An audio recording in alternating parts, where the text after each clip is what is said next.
Hello everyone, hope that you are well. So I actually just made a video on Simone Weil, that's who I'm reading, and studying, prepping for, and discussing an intro to philosophy this week. So I printed out a couple sections for my students. I always like to reread everything. So I'm reading today, The Needs of the Soul, a little of that.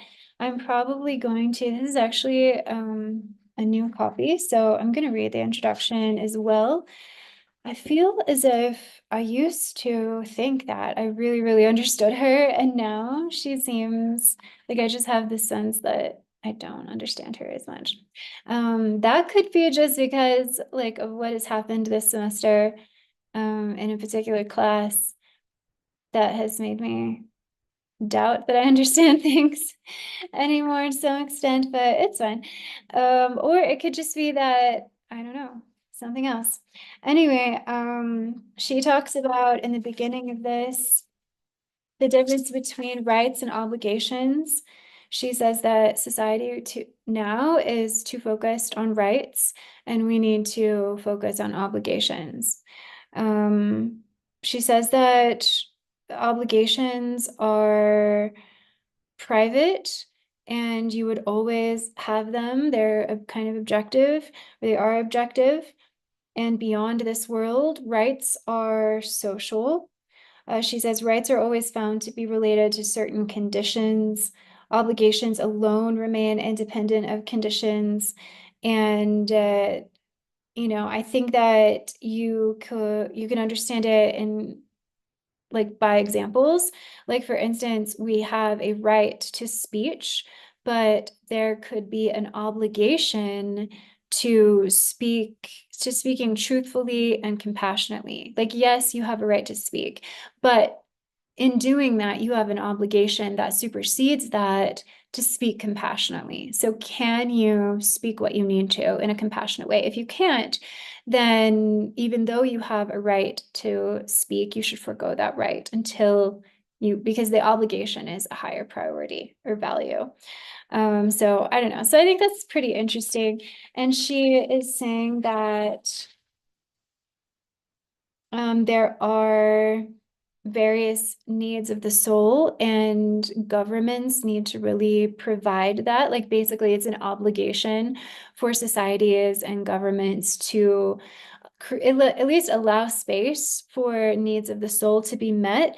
And so she divides sections into the types of like examples of these needs. So the first one is order, and that's what I'm going to look at. But she also has liberty, equality, responsibility, obedience. So I think she has a very like, of course, she's a philosopher. She's writing about this. She has a very unique take on each of these. So I am interested in remembering what she says about all of these. So if you have any ideas about Simone Weil, let me know. Or if you've read her, I think it's interesting. She participated in the Spanish Civil War with the aligning with the Republicans, who were made up of like communist, socialist, anarchists trying to have social reform. They were against the nationalists led by Franco, who became a dictator for a while, who also, so against the side, Vey was against the side that was getting support from like fascist Italy and Nazi Germany. So I think it's interesting. Like her peers didn't really want her to fight, but she was like ready to go in the front lines and take up arms. So anyway, I'm going to be reading this and then the introduction, and just I'll say my comments when I have them. Or if you have questions, let me know.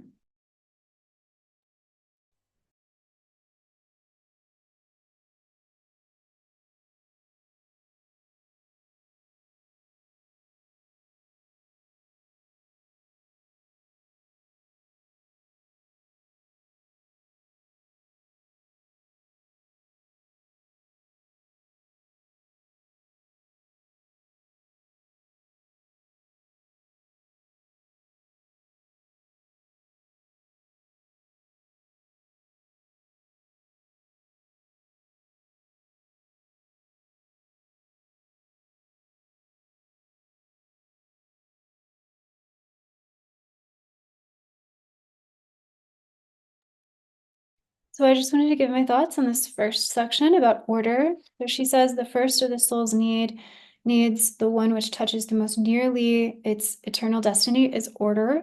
And by order, she means the possibility of non-contradictory obligations. And I think she's meaning like when our inner obligations conflict with outer obligations, this causes extreme disorder, which she says is spiritual violence on the soul. And she says at the present time, a very considerable amount of confusion and incompatibility exists between obligations. So I think that an example of this would be that we give up time and money that we might spend on inner psychic work and the spiritual path, maybe relationships, communing with others, and pleasure and creativity and art. We give that up because we feel coerced to our obligation to devote so much time to our survival and work. Like we have an incompatible like work-life balance. It's like an imbalance. And so she says when this is a situation, when this occurs, either we have recourse to lying in order to forget their existence. So we say, oh, I don't really need to, focus too much on my mental health. Like it's not a priority. I need to put food on the table. I have a deadline at work. I have to get done. I don't need sleep. I don't really have to, focus on spirituality. It's okay if I put that on the back burner. I have to work and I have to spend time on my survival. So we might say that, or we might try super, really hard to say, well, I can't do this. This is insufferable. I need to try to work for myself, have a business, be a YouTube creator. Like I need to find a kind of work where I can devote myself to my inner psychic evolution. So either it's a struggle, we're trying to curate a life where where we don't have obligations in such conflict, or we just lie to ourselves and give ourselves over to the external obligations. I think that's so interesting. She also mentions something that she doesn't really flesh out right here, but she says that needs are arranged. So order is a need. Like this is how she's characterizing order. Maybe, not the word that everyone else would use, but this is how she's defining order. She says that needs are arranged in antithetical pairs and have to combine together to form a balance, such as man requires food, but also an interval between his meals. So she's not saying that we have to completely give up an external or material obligation. For instance, if we create a life where we have all this, we have time and we have money to devote to therapy, to meditation, to reading for pleasure, to communing with others, we have to create our art, all of these things that we highly value and feel obligated to fulfilling our human potential. We would still probably want to focus a little bit on, what we would define as work.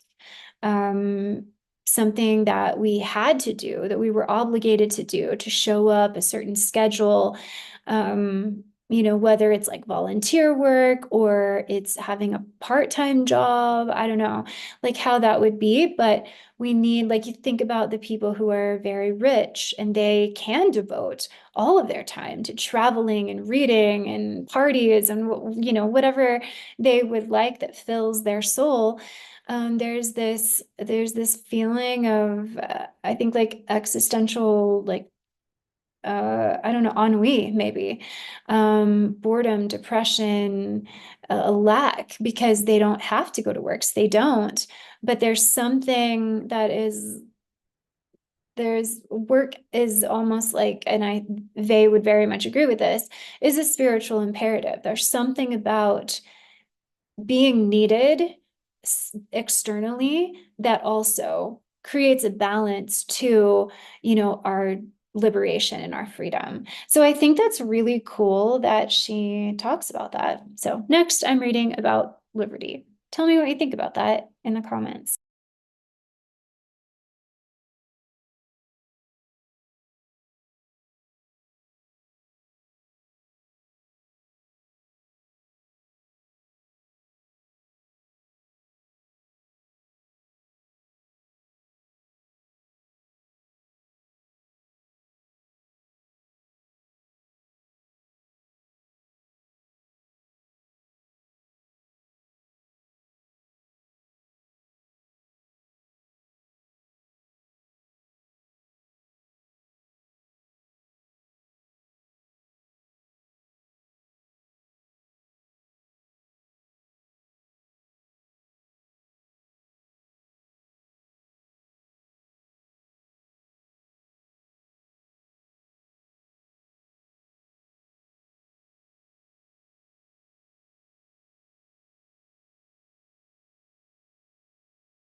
This is really interesting. I'm on the section of equality, and I've had to read it actually a couple of times.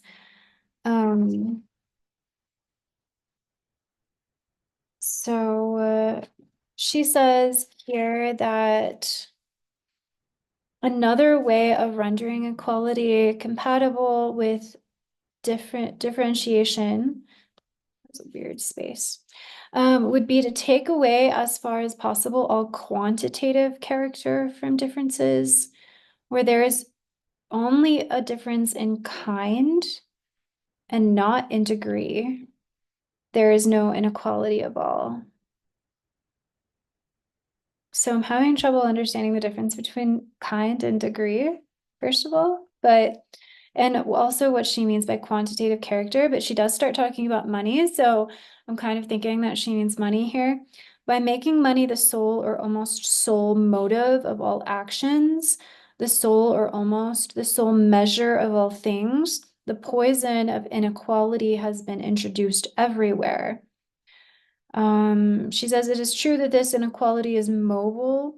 It is not attached to persons, for money is made in loss, but it is nonetheless real. So is she saying by taking away as far as possible the quantitative character from differences, is she saying that, for instance, like when you have, like, let's say, a really popular and famous celebrity, like actress or singer, is she saying that someone with that kind of, high status, you get like fame, you get some sort of power, right? Like a stage to speak. You get to have your career be your art, that they shouldn't necessarily be making like so much money that some people just want to become that to make the money, and that creates like an incredible inequality between like people. Do you think that that is maybe what she's saying? Like maybe I don't know if she would even go this so far, but would she say that maybe there should be like a common universal income regardless of what you do? Like you shouldn't, in your whatever position you're in, make extravagant amounts of money because of that condition, because of that position. Like I don't know, but that's what I'm thinking. I'm gonna write that down. But she doesn't expressly like say that. I wish she would go more into what she's thinking. I don't know. I just think this section is kind of confusing. Like she says, I'll tell you the context maybe. It'll help. Equality is a vital need of the human soul. It consists in a recognition, so like public recognition, and respect to all because they are human beings. She does have this, I guess, kind of helpful example that In wartime, if an army is filled with the right spirit, a soldier is proud and happy to be under fire instead of at headquarters. A general is proud and happy to think that the successful outcome of the battle depends on his forethought. At the same time, the soldier admires the general and the general, the soldier. So I guess having like recognition despite where you are, but I just don't know what that has to do with money, unless they were making the same amount. She also said that, oh, I'll just go in order. Um, she says that a certain combination of equality and inequality is formed by an equality of opportunity, so that no matter, how you were born, you can rise in social rank. But she says that if you just have equality of opportunity, this contains great dangers. So, then the question would be, well, why can't you just have equality of opportunity? What else is needed? And I'm thinking maybe like, again, like if you just have equality of opportunity, you can still be problematically respecting only the higher status jobs, like, maybe the CEO of a company. Anyone can be the CEO of a company, but if you're not the CEO of a company, you don't have any respect. Like you're not as respected or admired. So she says that you have to have like, so maybe added to that is respect. She says that also there can be, to try to balance the inequality and quality, inequality and equality, you need to have a descending movement so that, yes, you can rise up.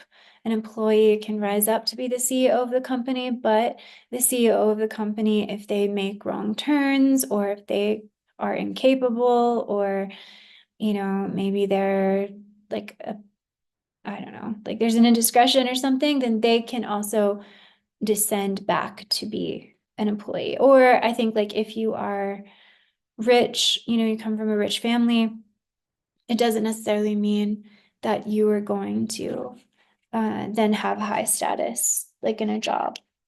But then she also says that as well, um, that this sort of fluidity um, can make social life fluid to the point of decomposing it. So again, I think this is so confused. This section is confusing because she like sets something up and she says, but you can't have that by itself, or you can have this, but you can't have it too much. So then the question would be, why, I'm gonna actually write that down. Um, why does this fluidity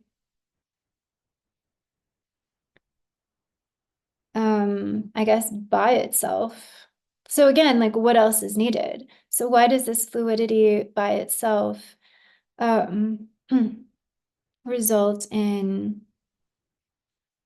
decomposition, I guess, of social life? I guess because again, like maybe like the answer is always respect. And I think maybe that's what she's talking about in the general. So like you can have all of these things, which I see a lot in the US, right? In the US, we have supposed equality of opportunity, supposed, if you come from a poor background, you can study, you can, try to negotiate, like network is what I meant actually. You can network, you can do like A, B, and C. And we've seen people rise up and they're like, hey, I came from this horrible background and look, I'm a billionaire now. So the US, I think like that's maybe a part of the American dream, that despite how you were born, you can rise up. So we have that, right? And we have dissension and ascension, because to some degree, I mean, maybe you could argue that it's difficult, but we have like cancel culture, I guess. So even if you have risen to the heights, you can be canceled because of something you've done or said or are. Um, and then we also really, I would argue, make money the sole or almost the sole motive of all actions. I don't know. I mean, maybe it depends on the individual, but you have people like dying to try to become something because of the money. And it's hard if you don't look at money and you do say, well, I'm just going to follow my passion. Because then you end up struggling and like fearing that your car breaks down or that you get sick because you don't have money for the doctor or the car, to fix your car or whatever. So it's kind of like a sacrifice you have to make if you want to follow your passion. But I don't. But then the question would be, if respect is important, respect and recognition, um, for like all positions and jobs, do we have that? I don't know if we do, I mean, what are our reality shows about? There's so many reality shows about like the rich and famous, real estate. Like, look at these big mansions, look at how much money I'm making, or the Kardashians, Um, maybe because it's an escape, but we idolize, or there's YouTube channels, all about their $5,000 like Dior purses. I don't know if Dior makes purses, but like, I don't know, just like, luxury purses, Chanel purses, maybe. Um, and so, we idolize fame and we idolize wealth to perhaps the detriment of our society. Like, um,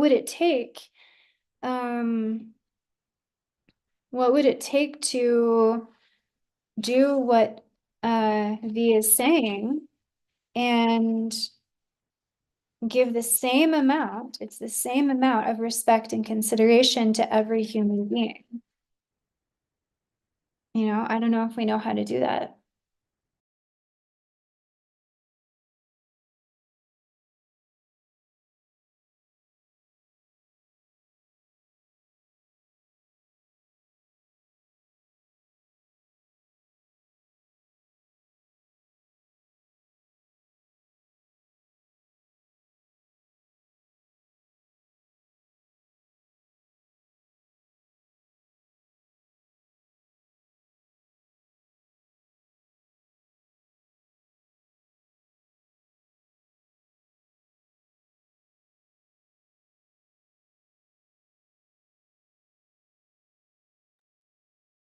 Okay, I should know whenever I want to take a break. I'm just really finished with reading. So I'm right now I'm reading about the need of the soul that is punishment. It says that punishment should be an honor. And I think it's really interesting to ask, like, have you ever been punished? And when you were, did you feel like, when were you punished? When it felt like it was an honor? She says that punishment must not only wipe out the stigma of the crime, because the purpose for Vey is to reinstate you back into the community, but also be regarded as a supplementary form of education, compelling a higher devotion to the public good. She says the severity of the punishment must also be in keeping with the kind of obligation which has been violated and not with the interests of public security. And I think that's really interesting because I think most people, including myself, think about, well, we need to, like, public security is the highest good, right? So we need to keep people out of society who are like dismantling that. But so she kind of like presents a different opinion. It has to be in keeping with the kind of obligation. So I think like I'm gonna ask for examples for that.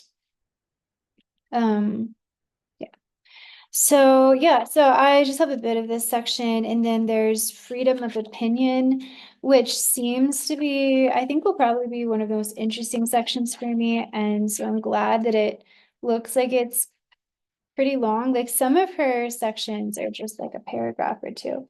So yeah, that's actually the last section. There's security here, but cut I cut that part off. I don't, unless it ends there and it's just one paragraph. So yeah, so I still have like some to read. I really desperately need to see if I can possibly not fail Latin because I've just, ignored it for the past 2, maybe 3 weeks.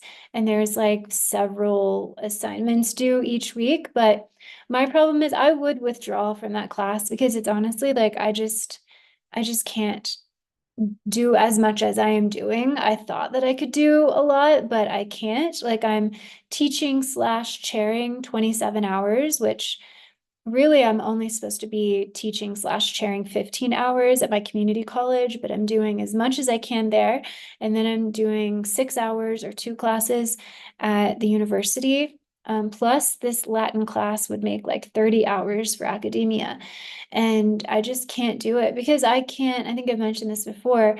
Um, like for me, I'm committed to like doing the best I can as a professor, and I have a commitment to my students. And so if I no longer have time for me as a student, then like I don't have time for me as a student. But the thing is I don't know, and this is interesting that I don't know this because I've been in academia for so long, but I don't know what happens when you withdraw from a class. I feel like I'm going to end up having to pay money, um, more money than I can pay for that class. And so I feel like I need to figure out how to catch up and at least make a C in the class.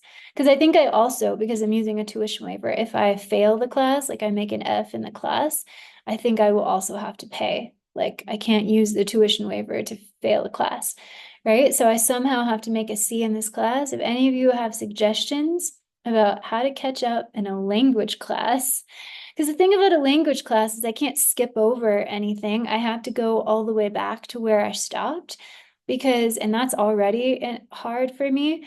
Um, I have to like, I guess, like remember what the first units were about.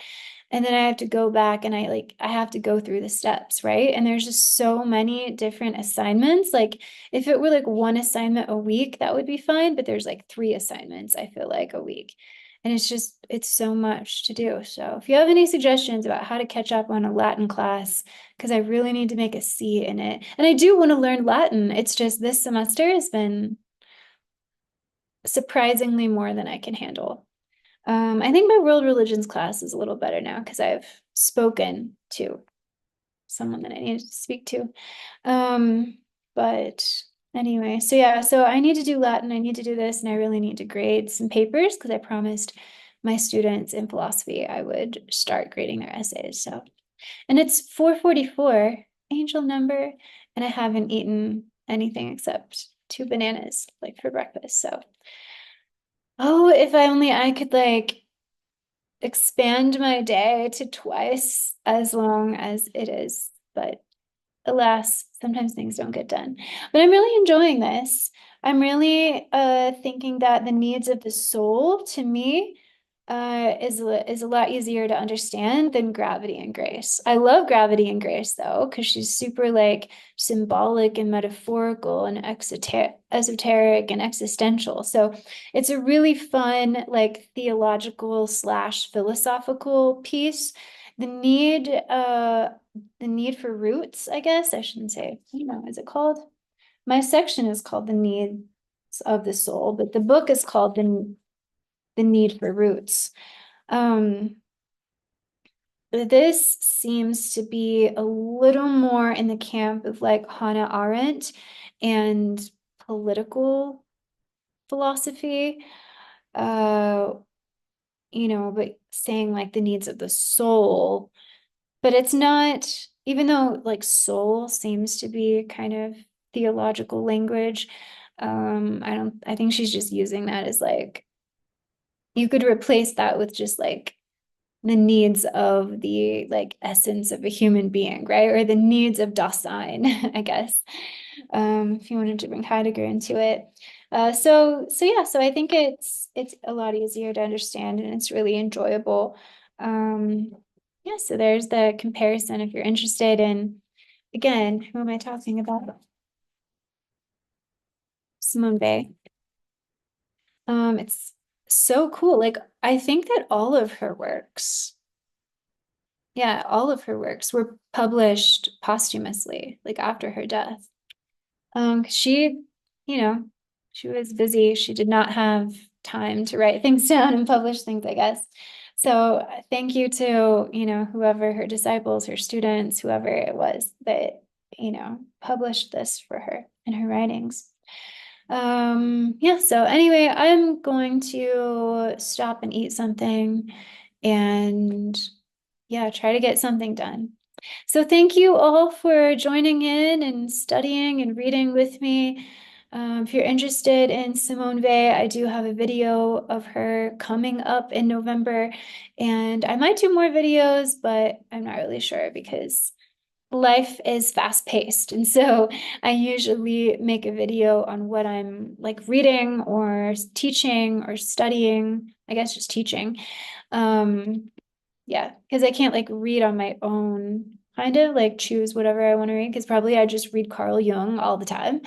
But I can't do that right now. So yeah, so whatever I'm teaching and what I'm teaching changes every single week. So that's it.